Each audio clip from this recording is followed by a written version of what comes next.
passion, focus, discipline.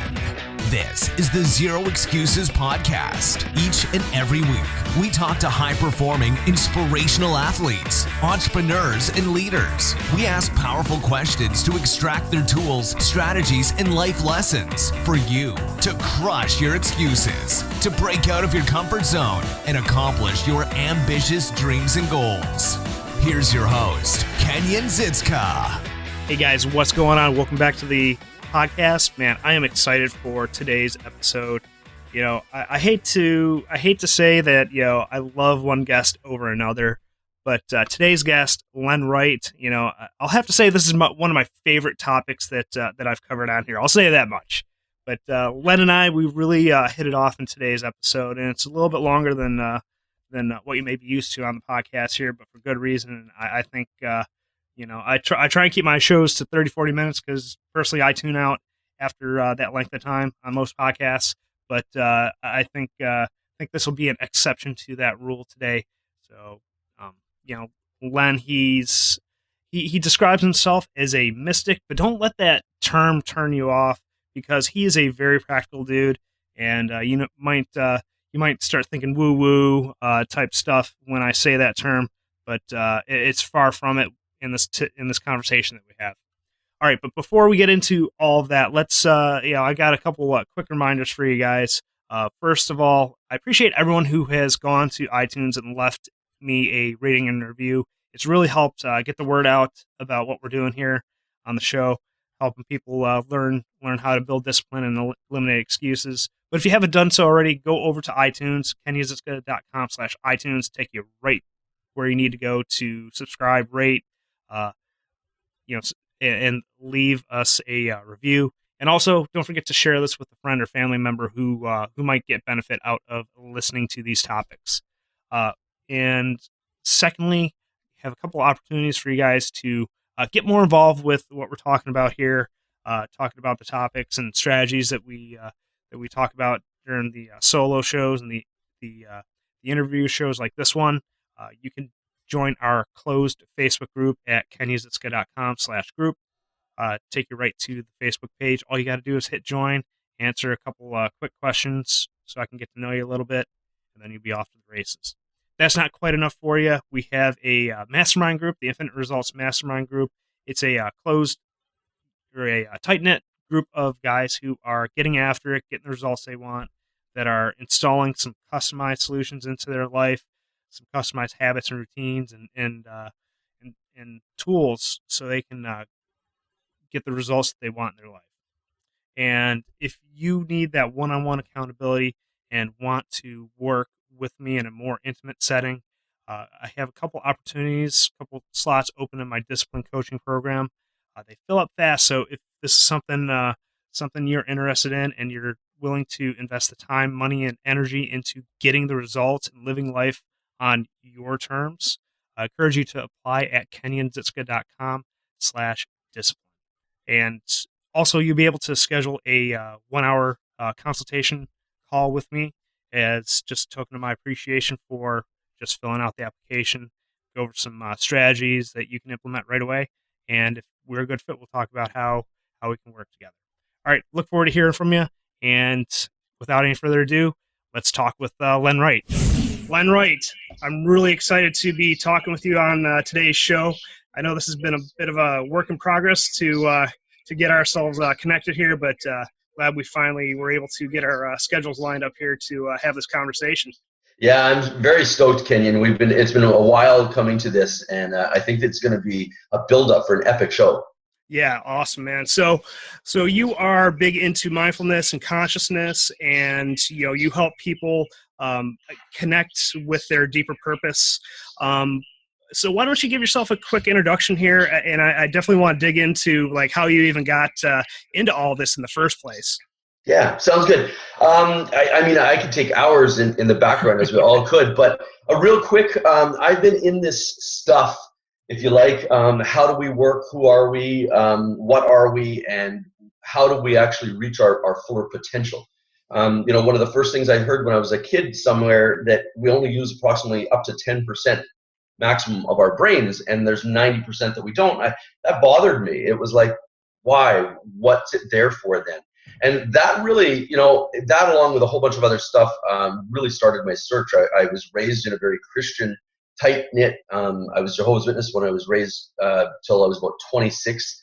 I left that religion, that organization, and in doing so, I had both sides of our family, my wife and I, shun us and give us lots of lessons on how to be able to value ourselves in so many different ways. So it's been all my life really that I've been searching, but I would have to say it's been the past 3 decades, last approximately 30 years that I've been intensely studying and practicing everything about the mind and how to access more of our power through it, which has led me down many rabbit holes, and all over the place. I've worked with some of the best people in the world, and I've also been able to gain a depth that's apart from mainstream that gives me some information that goes a lot deeper into how we think versus what we think as being the answer.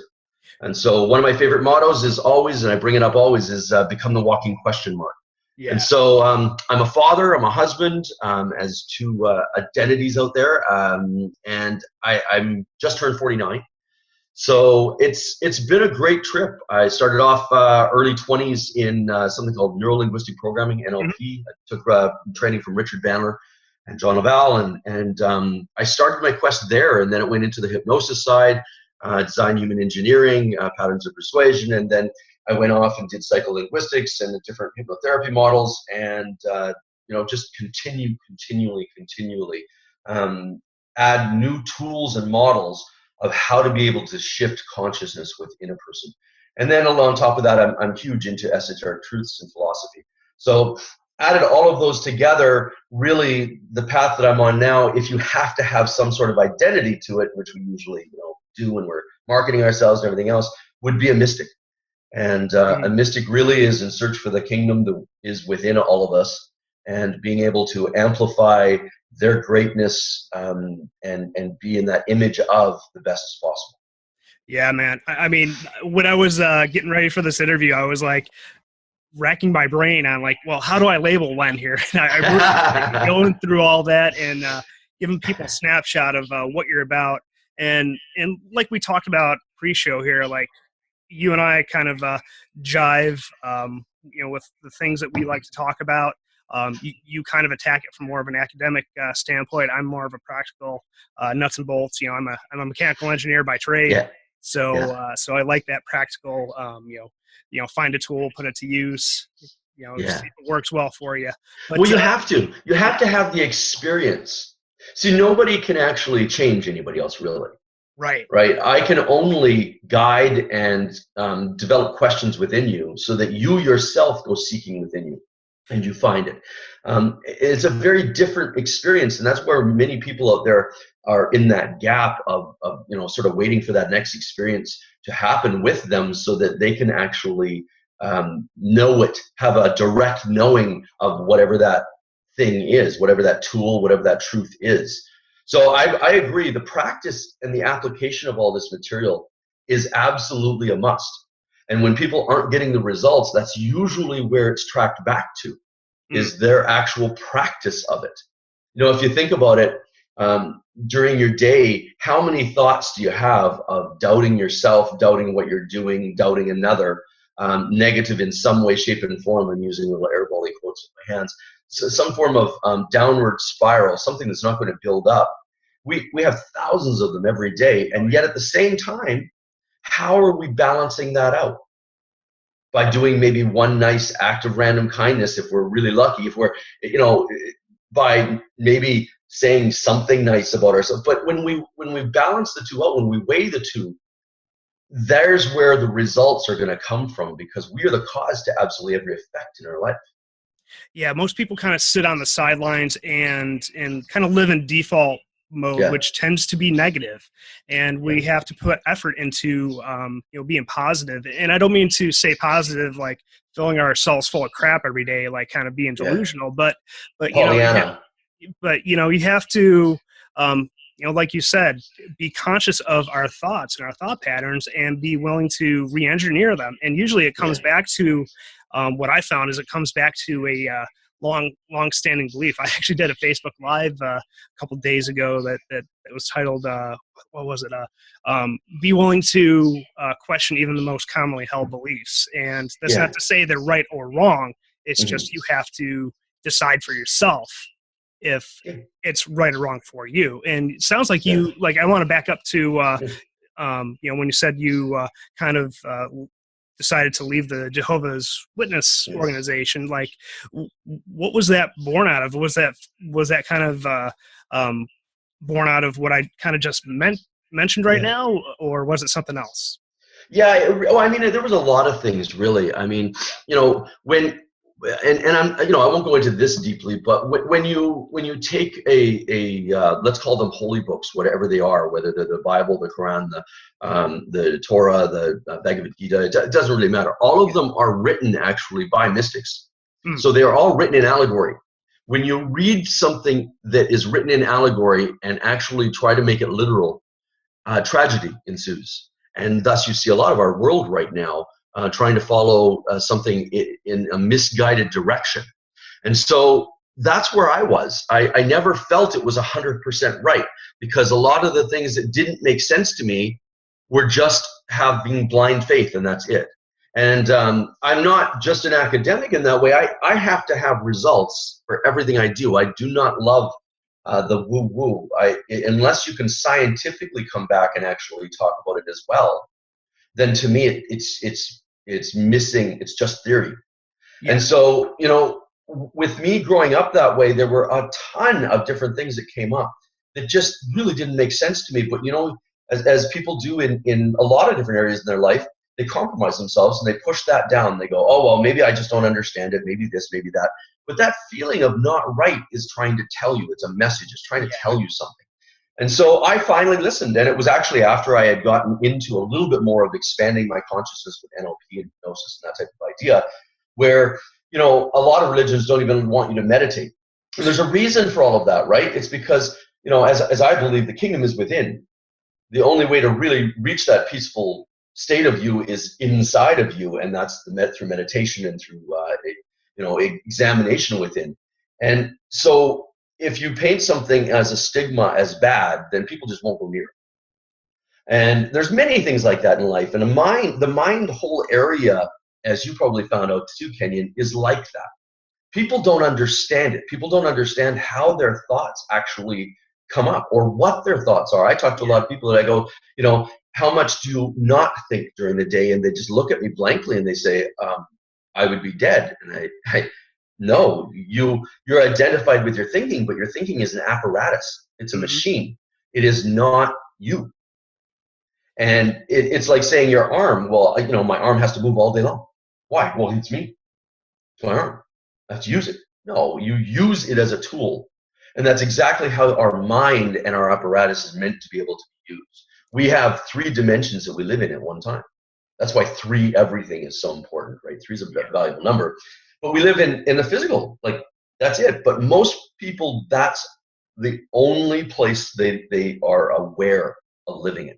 Yeah. But at the same time, there's a mental area dimension, and there's also, you can call it soul, you can call it spiritual, you can call it whatever you want, but there is another connective type of dimension that we also live in. So those 3 dimensions are going on in every moment at the same time. At all the same time, so that if you're not living in all 3, it's very difficult to guide your life properly. Right. Well, so I don't mean to stop you there, but what are, for the listeners out there, what are those 3 specific dimensions that you're referring to? Well, physical. So we live as a meat suit. We live in this physical world, bump around with each other. Okay, that's one world we live in, dimension. We also, at the same time, there's a world of thought, a mental arena that is also going on while we're bumping around physically. We're talking to ourselves in our head. We're thinking thoughts. Our thoughts are then actually releasing chemicals in our body. This whole world is going on, overriding the physical world at the same time. Then there's another world that gets a little bit more transcendental, if you will, a little bit more quote unquote spiritual, and that's a heavy word, but it's that other connectivity, that other true connection. Deep meditation will find you there.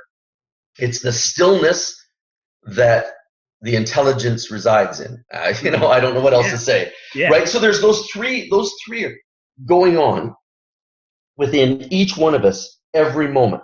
But you see, if you're only aware that one is going on, the physical, and that's where your whole potential is spent.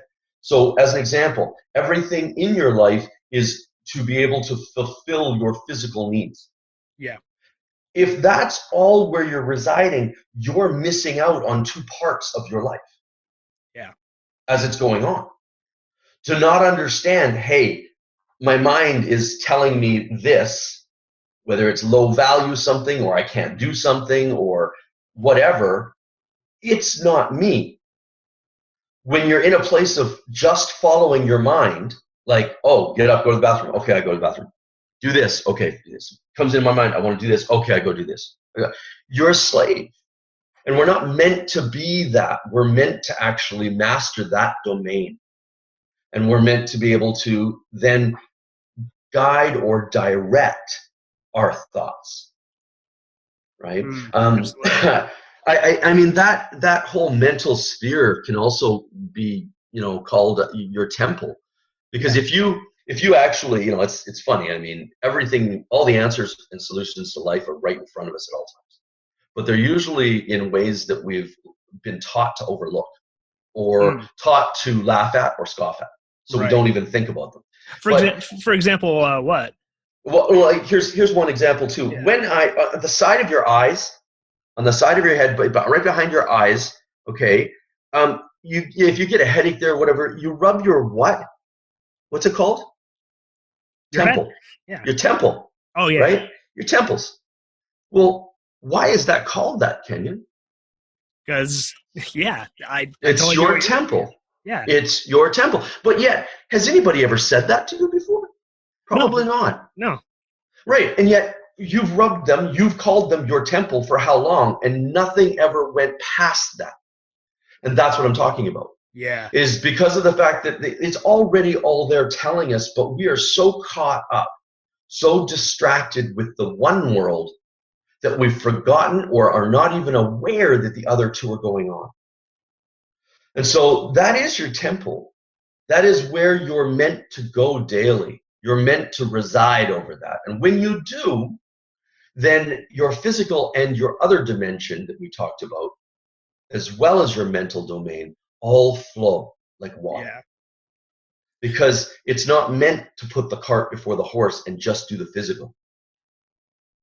Yeah. It's meant to do the mental. Sorry. Yeah. Yeah, no, the comment I was going to make is like, there's like, I forget where I read this statistic, but I think if we compare the amount of thoughts that we have today versus 100 years ago, I think there's like a 5x increase, because we're just so bombarded with information, and just from a practical standpoint, we are so much more stimulated these days, and you see people with anxiety, and it definitely, I've noticed, at least personally in the past like few months, I've gotten more sick than I usually have. And I could definitely tell that it's because I was not taking care of my mind and my thoughts and my consciousness as good as I was 6 months prior. So I definitely can see a physical manifestation of where we don't, or if we don't take care of our minds, it affects us physically. So you have to start within your mind. You have to start cultivating positive thoughts. So, well, I'd like to go up on that, and sure. Because you mentioned before the practice of it and everything else, and we were talking about real results versus. I want to address anybody thinking out there that sure, think positive thoughts, and it's not about that at all. It really is not about that at all. That is such a surface Pollyanna untruth. What happens is there's a biochemical response to your thoughts.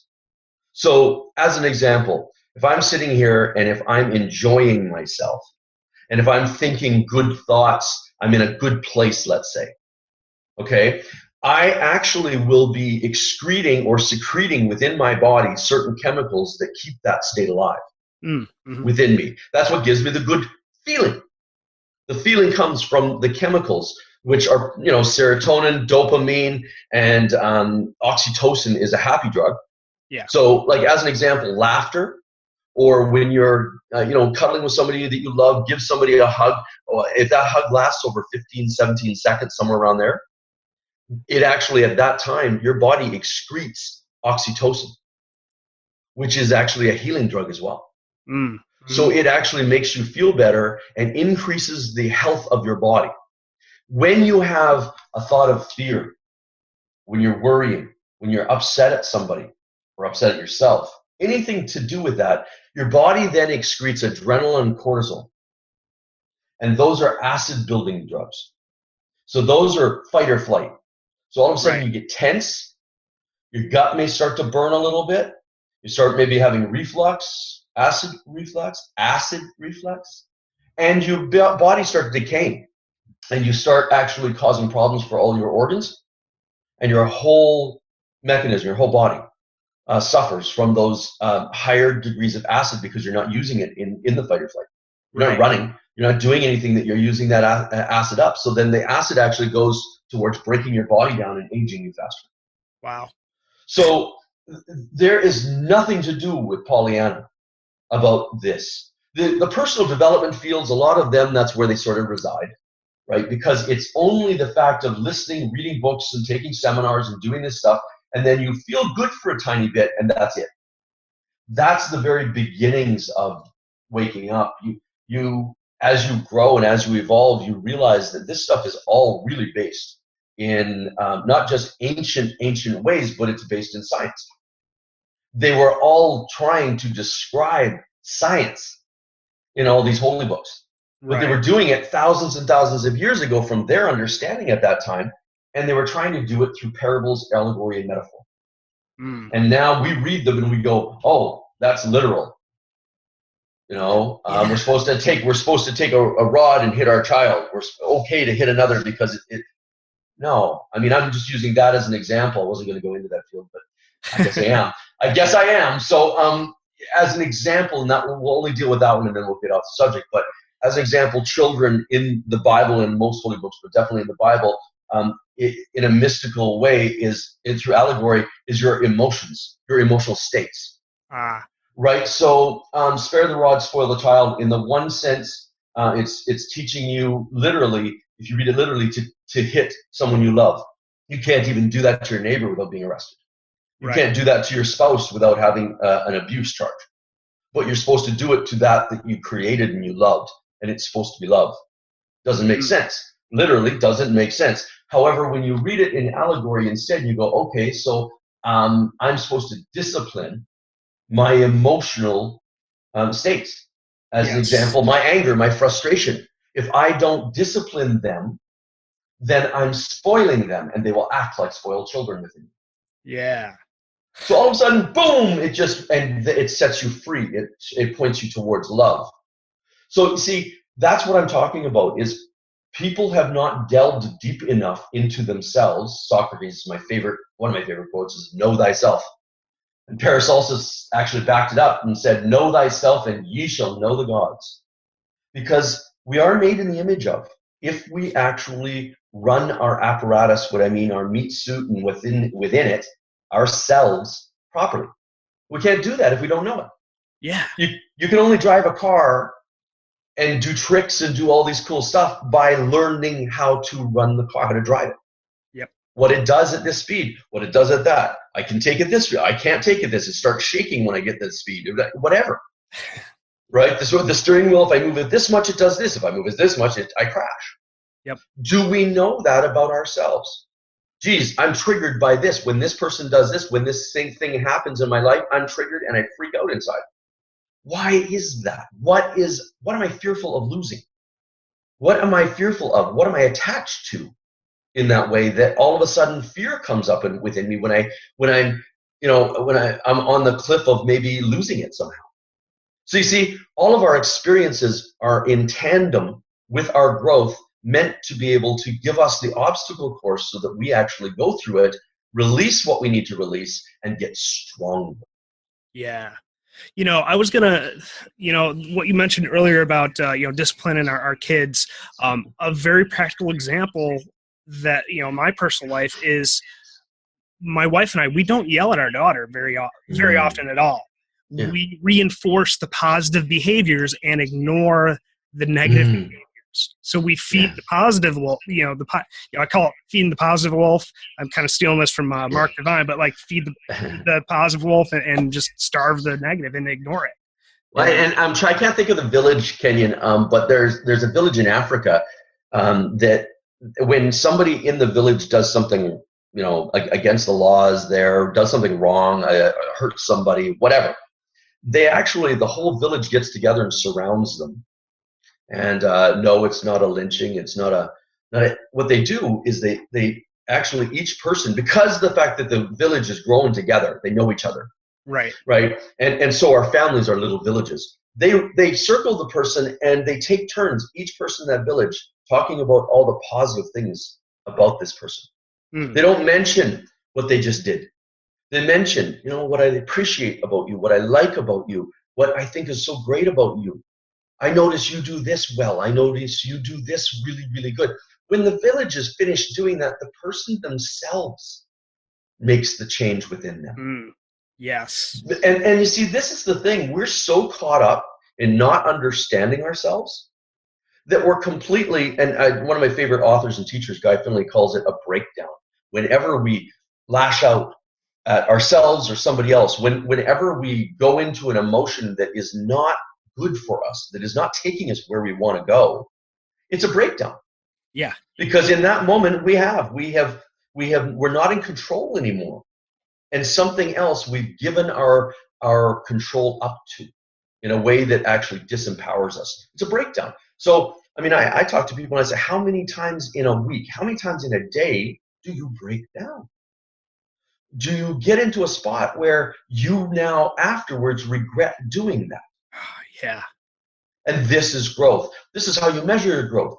Because the bottom line for that is you're hurting yourself. And there's no way you can hurt yourself and not be hurting others.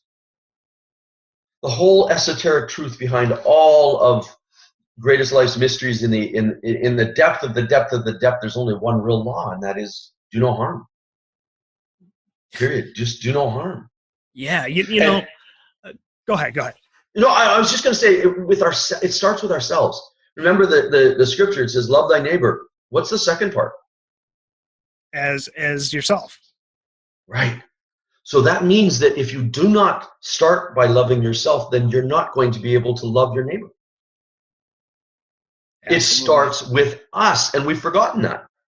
Yeah. The society, our education systems, our religious systems have all put the emphasis on having to know everything, number one, and number two, that we should just keep forging forward, keep running through our challenges. And it's not. We need to actually understand them. Mm-hmm. You need to stop, pull back, and understand, why is this happening? Why do I believe this is happening to me? Because absolutely everything in your life happens for you. It's just the perception of being able to see how it's happening for you. Because when we're in a tragedy happening, when we're in something that's rocking us, that's the hardest thing to see. Mm-hmm. All we see is how it's not for us and how we do not want it to be happening. And that's called resistance. And when we're in resistance, there is no way we can learn. We take ourselves out of the learning seat when we're in resistance. So as soon as you say, I don't want this, you can't learn why it's here for you. Right. Right. So that's so powerful. You need to stop and you need to go, okay, so every fiber in my being does not want this. Every fiber in my being is, but I gotta put that down for a minute and go, what could this be happening for me for? What is this trying to make me see about myself? What is this trying to teach me about me? If I'm losing something, so-called, quote unquote, losing it, a relationship, money, whatever it is, how was I holding on to it before? How was I holding on to it so tight, attached, that it was unhealthy for me? And now this experience is showing me not to hold on to things like that, not to get attached, but to love. Mm-hmm. So everything in life is trying to teach us about knowing ourselves more. Yeah. But if we're only living in that physical, all we're seeing is what the event is performing around us. So you see the person freaking out in front of us, say, as an example, or freaking out on us in some way, yelling, doing whatever they're doing. And because we're not in those 3 dimensions at one time living, we then get back into the conflict with them. We jump into that same level of energy and we somehow defend or we go back at them. Yeah. But the 3 levels of living at one time would stop and go, this person is in absolute so much pain. They are suffering in their life so much that they are breaking down right now. Yeah. Yes, they're projecting towards me, but it has nothing really to do with me. And look, I'm saying if we were a jerk to begin with and everything else, we got to look at that. That's I don't mean that, but the person's behavior is not our behavior. We don't have to accept it as ours. Buddha said, if someone offers you a gift and you decide not to accept it, who does it belong to in the end? And that's with the person's behavior. If they're giving you anger, there's no reason you have to get angry. There's no reason you have to defend. That's what they're doing. That's fine. I mean, hey, I'm sorry you see it that way. Like that must hurt. Yeah, my wife always comments to me that I never get angry or emotional, and what you just described, like I was having trouble putting it to words for her. I'm gonna have to play this clip, for her to explain that, because that's exactly my mindset around getting emotional. And there are some times when emotions may serve us, but 9 times out of 10, the question I always ask myself: am I going a week from now? Am I going to be glad that I yelled at this person, or I got upset at myself, or what? Like that's my litmus test. Like, am I going to be glad I made a big mistake about this? And that's 9 times out of 10, the answer is fantastic. no. So that's fantastic, Kenyon. Yes, another bigger question I say along with that sometimes as a litmus test is if everybody was to do what I'm going to do, if everybody in the world acted this way, said this thing, thought this way, reacted this way, responded, if everybody in the world did this, would we be a more peaceable, loving world? Yeah. Right. But you're right. And that fail-safe, that stop or governor, if you will, is from doing the work before. Yeah. So you said, emotions are wrong. Emotions aren't wrong. None of this is wrong. Right. See, even lashing out at someone else isn't quote unquote wrong. This is not about judging yourself. And this is where people, they'll use these principles as another way to punish themselves, another way to beat themselves up. Oh, you see, I failed again. I fall. You got to understand, falling is a part of the process. You can't rise, you can't get up without being down first. There's no getting up if you're already up. Yeah. Right? Like if you went to the gym as an example and you were actually doing weights, say you were doing a dumbbell bench press, and all you did was leave it up there where it is. There's no down and then up movement. Right. There's just the one, you wouldn't grow. Yeah. It takes the full motion of breakdown and then build up to be able to grow a muscle. Yep. Well, it's exactly the same on the other levels of dimension of living. Yeah. What works in the physical will work in the mental, will work in the spiritual. Yeah. So in that way, you need that tear down. So instead of beating yourself up about it, it is all about understanding, loving yourself through it, and learning. Yeah. And one of my other big beliefs is like there's no good or bad. Events are just events, and the only thing that they mean are the meanings that we place on them.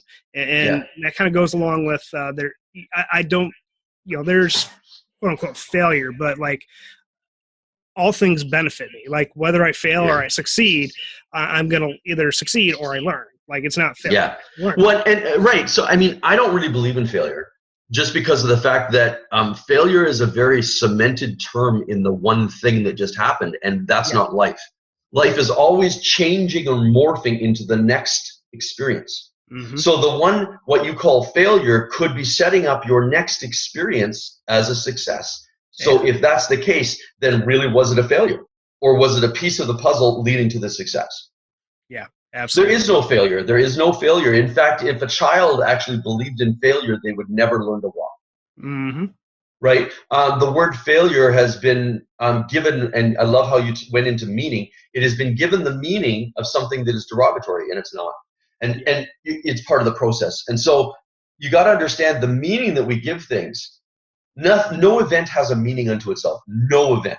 Even a death does not have a meaning unto itself because it depends on the relationship you have with the person. Mm-hmm. The belief that you have of what's really going on. The meaning you give everything is the direction that we actually walk through that experience with. So if the experience event comes up, boom, and I say, this is terrible, this is not what I want, then I'm going to walk through that experience with a defensive attitude. I'm going to be pushing things away. I'm going to be moving, repulsing things away from me, repelling. I'm going to only see small little pie piece of the possibilities for myself in that. Yes. I limit myself. When I don't put a meaning on it, the question mark, as I mentioned before, then all of a sudden, absolutely every meaning and every possibility is open to me in that experience. Yeah. I gain strength and I empower myself by not having a meaning for it. Yeah, and a lot of people tend to, or I've seen many people who forget that they have a choice in the matter. Yeah. Like we forget we have that power. Well, and it happens, Kenyon, so fast because as soon as we have the thought, that all of a sudden, remember, then the chemicals that parallel with bringing that thought to life is now excreted into the body. Boom. So now you have the extreme feeling of it at the same time. So, okay, something happens in your life, someone snaps at you, and instantly you react snapping back. And the thought in your mind is, how dare they treat me this way? Yeah. Or they don't respect me. Instantly, the I'm not being respected drugs, chemicals, are released into your body. The defensive ones, the ones that are going to look at that and all of a sudden have the adrenaline cortisol come up to be able to get angry. Yeah. Because if you thought about it in a way of, wow, this person must be going through a really rough time in their day or life or whatever, they're lashing out at me. Too bad for them. I'm loving my life. This has nothing to do with me. It has everything to do with them. If you go through it that way, then all of a sudden there's a certain amount of another drug, maybe it's dopamine, maybe it's serotonin, maybe it's oxytocin, maybe it's one of the many others that get released in your body so you feel better. So you see, in that way, and this is really, really an important point, okay? Let this sink home. You are your own savior. Right. Your mind, your imagination is either saving you or destroying you. And if you're allowing it to make the choices, it will destroy you. If you make the choices yourself, you have the chance to be that savior of all holy books talking about it and save yourself by directing yourself alkaline, away from acid. So that I don't age, so that I don't put myself through the pain. And I'm not saying that experiences, that they're not going to be painful at times, that they're not going to rock your world. Sometimes we need that because we've been, steering away from it, learning that lesson. Sometimes it needs to actually come crashing in on us to wake us up. But at the same time, if we're aware and awake, present moment awake, then these things don't come in the same way. Because if you're present moment awake and then all of a sudden this person comes into your experience and they're flying off the handle, you're awake in that moment. You go, okay, hold on. I remind myself right now, I don't need to get involved in that. Right. But if I'm asleep and I'm thinking about distracting myself and I'm thinking about something else and that happens, then what takes over is our mind's apparatus of belief system, our belief architecture. And so if we have anything inside of us, and most of us do, where, there's any feeling of lack of self-worth or anything to that effect, that person coming in, if they do anything towards you, that will be triggered because we're asleep. So my next question is like one of my kind of acronyms is like beliefs lead to your emotions, emotions lead to your actions, actions lead to your results. Do you find that beliefs are kind of the foundation, or is there something? Thought is start it all. It's thought, word, deed, right? Thought, word, deed, and it's exactly what you said. See, our thought starts something off. And our thought is usually directed by what we believe. So it's sort of like guardrails, if you will, or governors. Yeah. You can't go into another belief if you're just a mental slave and the belief comes up, you just won't react to it. Mm-hmm. You don't, when you're consciously aware, the belief may come up and you go, hold on, this isn't serving me. Where did I even get this belief from? Where did I accept it? Who did I accept it from? Yeah. And it's funny because when we go back into situations like that, we're almost always the person, the place, the event that we accepted it from. We would never willingly accept something from that person or event. Yeah. But we wouldn't go to them for advice. It's usually somebody that was a bully, somebody that was saying something out of turn because they were messed up inside or they were in pain. And so a lot of these things, if we're just running on automatic or cruise control, that's what's running us all the time. And our events are filtered through, our meanings are filtered through our beliefs architecture, right? So if we're questioning and if we're examining them, our architecture is continually being renewed. I don't need this belief anymore. That's not me. Yeah. That's not me. That was, how did I even accept that? Okay. And it's enough sometimes to be able to shine the light on that where we just go, okay, I'm done with that. I don't do that anymore. Mm-hmm. It may come up a little bit, but it doesn't have the same hold on us. Yeah. And that's evolution. Absolutely. We wouldn't be sitting here having this conversation on a podcast if I didn't do some sort of deep work, because one of my long-held beliefs is that I was a shy, quiet person, because lo and behold, I kind of started, digging into that belief. Is like, where did I get that from? I got it from my grandparents and family saying I was just like my dad, the shy, quiet, kind of stoic type of person. I was like, yeah, I'm cut from the same cloth, but I don't have to. Right. That doesn't have to serve me. Like, I don't have to be that person anymore. Yeah. I can still be kind of the introverted, shy, quiet person, but I still can hold the conversation. I still can be social. I still can, maybe step into the spotlight every now and again. And what a win! Okay. What a win for you, Kenyon. Yeah. That's fantastic. Good for you. And really, we're going into talking about identity work, right? Yeah. Because we tend to identify with the things that we do in our life, the certain roles that we play. I'm a husband, I'm a father, I'm an engineer, I'm a this, I'm a that, I'm a mystic, I'm a this. They're not who we are. They're not who we are. They're things that we're doing at the time. They're interests we have. They're responsibilities we may be taken on. But it's not us. It's not who we are. And to search beyond that and to find out a deeper and deeper and deeper level of who we are is why we're here. Yeah. And we do it through our experiences. We do it through our bumping around in the events that we have in our life. Each one is meant to be able to shine the light on a piece of ourselves that we're maybe not seeing. Mm-hmm. And when we start seeing that as that, the flow in our life increases dramatically. We become like what Bruce Lee said, be like water. Yeah. And we flow through life. Right? The meaning we place on things is very important, though, and the identity, because really both things they're the same thing. They're a definition of what's going on or who we are through it.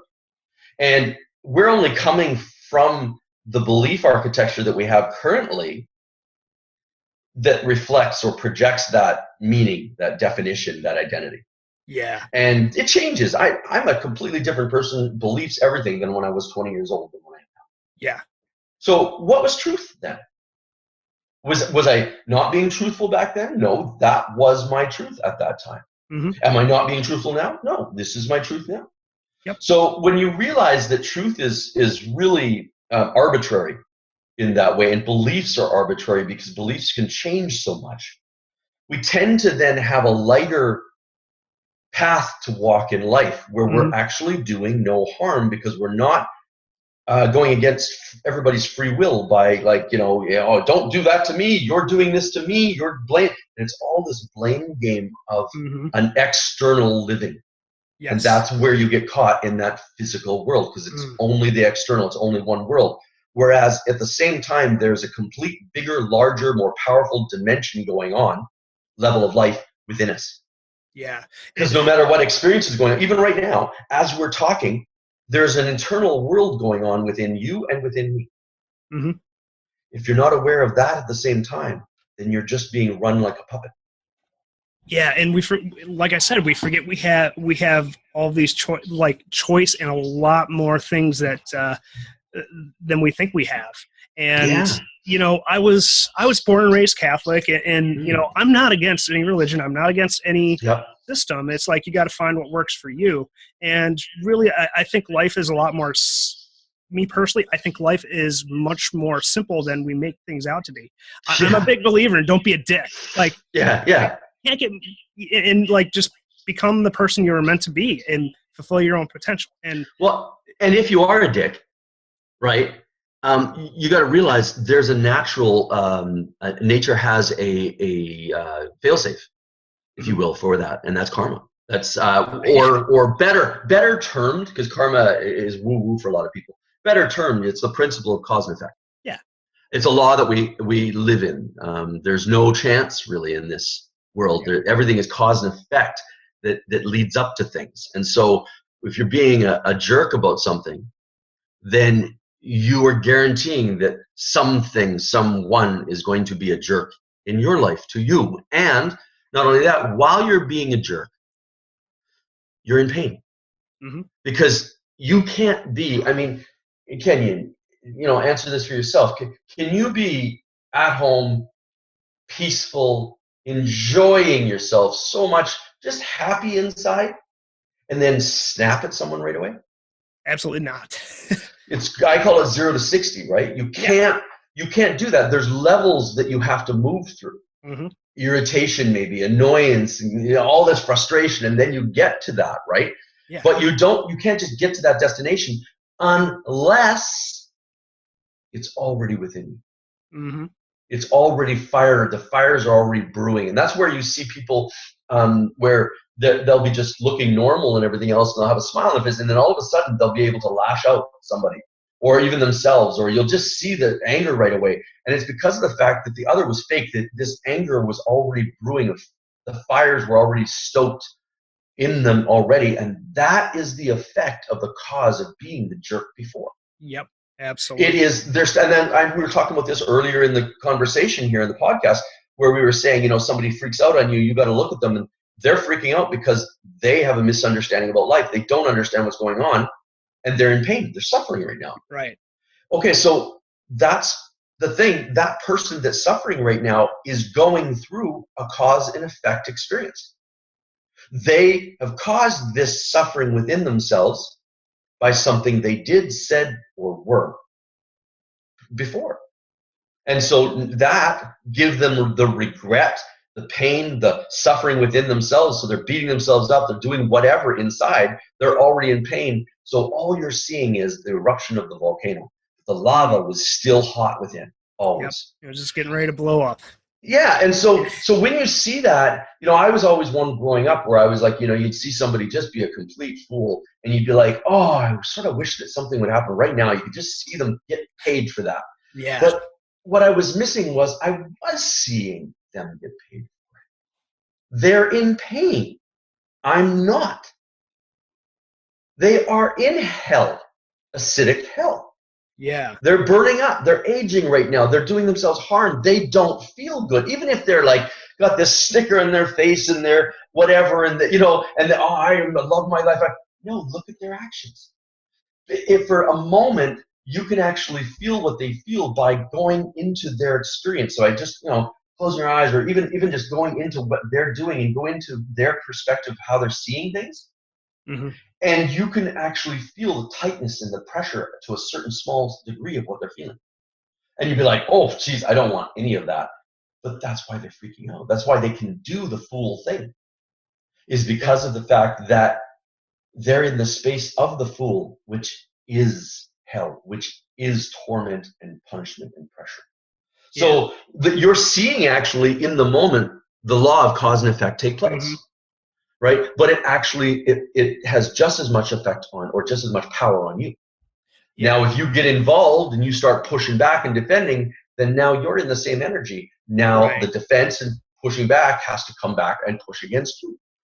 Yeah, it kind of comes back to what I said early. Question I mentioned before is like, am I going to be glad that I got this upset? Right. And every time that I've got upset over something, I never said to myself, gee, this is a wonderful time. I'm having fun doing this. Gee, this feels good. Yeah. Yeah. Yeah. Sometimes it feels good to blow off some steam, like when perhaps it's justified, but like even then, like it's never justified. Yeah, it never ends. It's never justified. Here again, let's go back to the science, right? Look at Bruce Lee. Did you ever in his fights see him tense? No, he's loose and fluid. Yeah, like water, right? Yeah. Okay, so if he got angry in his fights, he would automatically secrete the chemicals, adrenaline and cortisol mainly, that would make his body tight, that would then limit him in the effectiveness, the productivity of his fight. Right. It would actually take away from him.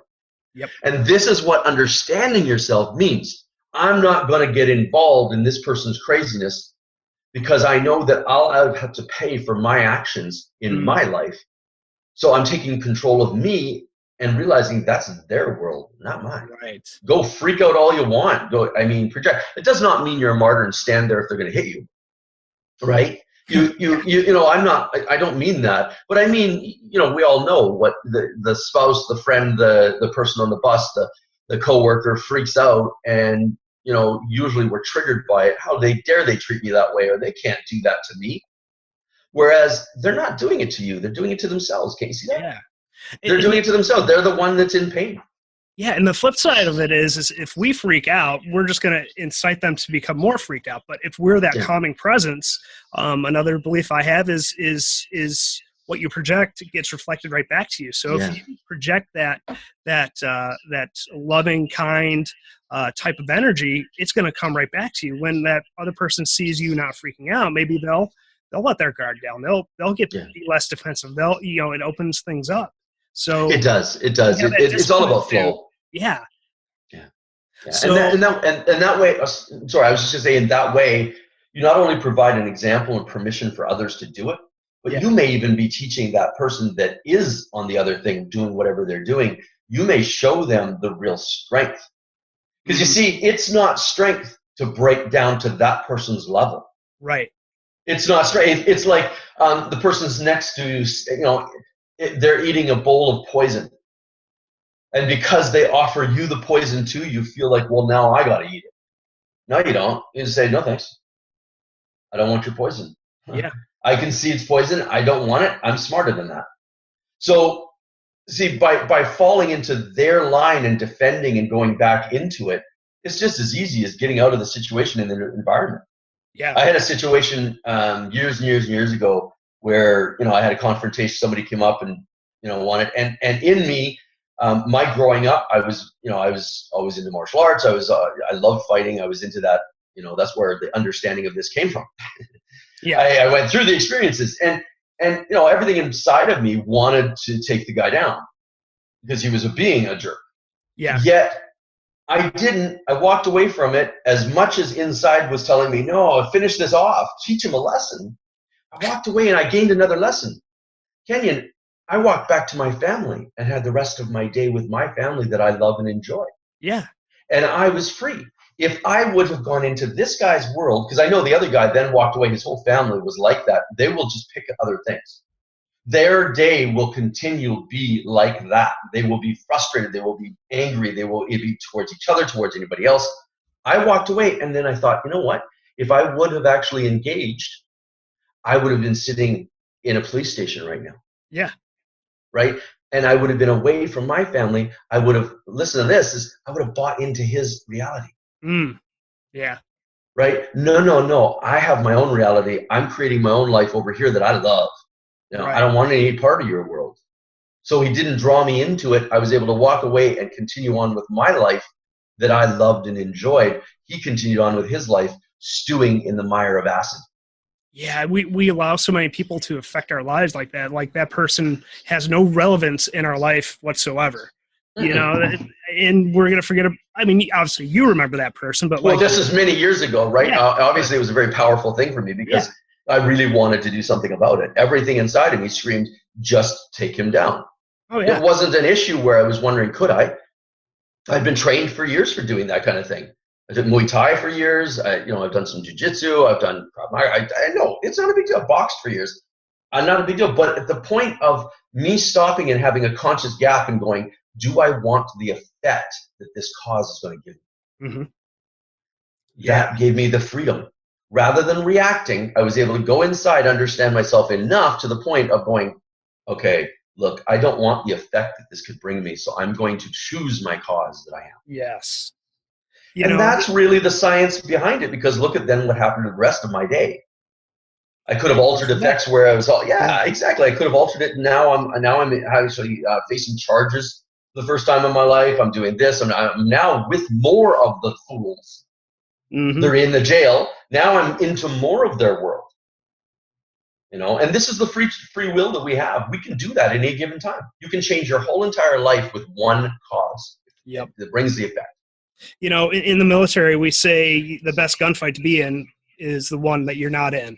So it's a perfect analogy there. But Len, we are starting to run down on time. I feel like I'm kind of taking the rug out from underneath it, because this has been an awesome conversation. I did want to leave a few seconds here at the end for you to mention, how people can get in touch with you, and if this is piquing their interest, how they can possibly work with you if they want to go deeper with all this stuff. I mean, we went pretty deep today, but there's a whole another level. I'm sure.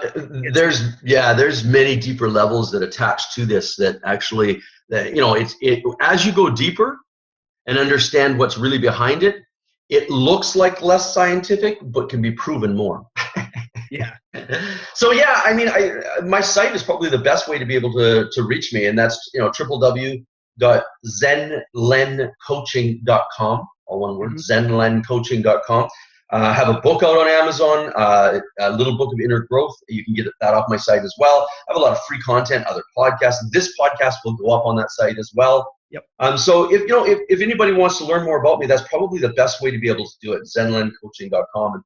And from there, if the material that we've discussed today and the material that they may find on there piques their interest, and they're willing and brave enough to be able to go deeper within themselves or have that desire, I definitely urge them to reach out. I enjoy talks with people like that, but more so, I really am always looking for people who see the value of quantum growth and the leverage that having somebody else guide them through it gives them. You can shave off years in cutting that learning curve, which usually the learning curve is pain. Mm-hmm. So I mean, get them to reach out, and I've enjoyed this, Kenyon, so much. I'm hoping that in the future we can actually do maybe a sequel to this and carry on further. For sure, man. Definitely. And one last thing, if you can just give us one very practical tool or tip, or maybe even a strategy that people can take from this podcast and implement right away. What's one, powerful little trick that someone can, when they get down to listen to this, they can go try out? There's so many, but you know what? I think the one I throw out right now is I want them to be able to take the practice of questioning and examining the meaning they place on things and the perspective they're coming from. So any event that triggers them, rocks their house in any way, shape, and form, I want them to instead look at it and this is what it looks like to me. This is what I think's happening. But from this other person that's involved, I want to sit and I want to become them, sit in their shoes for a minute and see the experience as much as I possibly can from their eyes, from their perception. What does that feel like for them? What does it feel like for the bystander? What does it feel like from this other perspective? And as many perspectives that they can see that event from, they'll notice each perspective has its own varying meaning, which then gives them the feeling of whatever that meaning is. And what they'll learn is they'll learn how arbitrary their meanings are that they place on things, and how their meanings are taking them to the feeling or emotion destinations, and how it is dictating to them how they go through their life. Yes. If you start questioning and examining, investigating why we're putting the meaning on, why we're seeing it this way, we open up a doorway to greater understanding, and then we can have that conscious gap in there, and instead of reacting, we'll respond with more love, not only for the other individuals, the other people in there, but for ourselves as well, because we're saving ourselves from all the other junk that comes with that within us. Awesome, man. Well, one thing I always say is, like, if you don't like your reality, sometimes you just need to shift your perspective a little bit. So I'm sure that'll be powerful for everyone listening out there. And Len, thanks again for joining us today. Again, powerful conversation, and we'll look to do part 2 here very, very soon. Thank you, Kenyon. I really, really enjoyed it. It was great. Awesome, man. Thanks again. Peace. Thank you for tuning in to the Zero Excuses Podcast. Join the conversation at kenyonzitzka.com in our Facebook group. And don't forget to rate and subscribe to our show. We'll talk to you next week. And always remember, results, not excuses.